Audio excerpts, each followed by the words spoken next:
First at 5, thousands filled the streets of Delano today in solidarity of immigrant workers while commemorating the life and legacy of Cesar Chavez.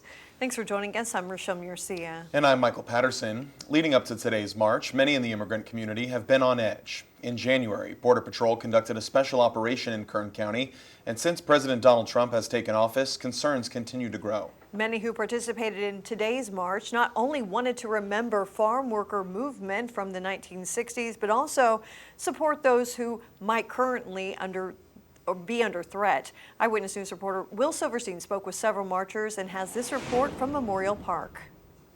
A farm worker march and a union march reminiscent of the 1960s. Everyone marching out here to celebrate Cesar Chavez Day with ties to the present and ties to the past.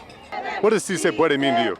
It means any fight that comes against the people can win, no matter what. When we stand united, we win. Victor Chavez with the North Valley Labor Federation is passionate about recognizing Cesar Chavez Day, telling us the spirit of the day lives on in the unions, some of which Cesar Chavez and his disciples helped form and lead. North Valley Labor Federation, United Domestic Workers, SCIU, all different unions from the state of California. We're standing in solidarity with our brothers and sisters. Unions upon unions lined for nearly a mile for the march. We spoke to several who touched on the plight of the Central Valley worker, many of which are immigrants as well as union members. Born because we want our rights and we want our benefits. We're all immigrants. It's a country of immigrants, and we're here to show our support and to commemorate Cesar Chavez as well. I belong to a union, and we have to support each other. Si Se Puede is yes we can, and so yes we can fight as a community. Yes, we can stand up for ourselves against the injustices that are happening. Monica Escalante is a Bakersfield IHSS worker who is a part of the UDW union. With her is a bell and a message of hope. Make a difference.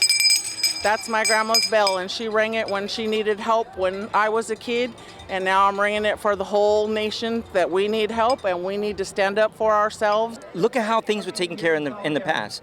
Reagan gave amnesty. Ildefonso Colon Jr. is a veteran from Tehachapi. Colon made the trip across the valley to help urge politicians to create a better pathway to citizenship and work visas for farm workers like those in his wife's family.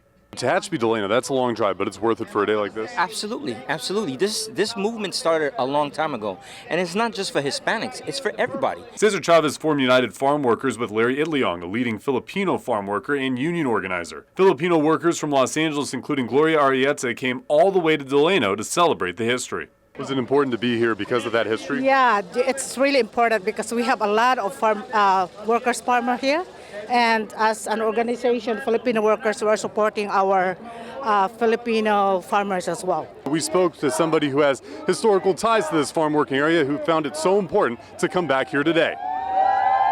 Well, I was a migrant farm worker. I grew up in the fields. Susan Garcia grew up in the fields. Now she is here celebrating her story and Chavez's history several years later, all the while making the trip up from Los Angeles to do so. We still picked until I was 18, so I've always worked and supported the migrant farm workers, and wherever they are, I'm with them. What does it mean to be out here back on the streets where all this started? I feel proud. Cesar Chavez and the Filipinos that helped, oh my God, they were incredible. Her husband Miguel with a message that the movement does not stop after today. We gotta keep it alive. We gotta stay together, and we can do it. Si se puede. All these people marching to the 40 acres in Delano. It's a site that may be considered part of the Cesar Chavez National Historical Park. The problem is that legislation has to make its way through a Republican House, a Republican Senate, and be signed by the President, Donald Trump. We'll see how likely that is with some of the messaging from the people walking here today. Reporting in Delano, Will Silverstein, Eyewitness News. And as Will mentioned, U.S. Senators Alex Padilla and Raul Ruiz are trying again to establish the Cesar Chavez and Farm Worker National Historical Park. It is time to recognize the diverse legacy of all Americans, and it's time to appreciate the farm worker movement in America. The bill would preserve significant sites associated with Chavez and the farm worker movement across California and Chavez's birth state of Arizona. It passed the Senate in December of last year, but with a new Congress sworn in at the beginning of the year, the legislation had to be reintroduced. It now needs to go through the Senate, House, and President before going into effect. Hi, I'm Rochelle Murcia with Eyewitness News Bakersfield Now on YouTube. Thank you for checking out our YouTube channel where we have tons of great content to choose from. While you're here, go ahead and click on the subscribe button right there. That way you can stay up to date on all the things related within Kern County. Thanks for watching.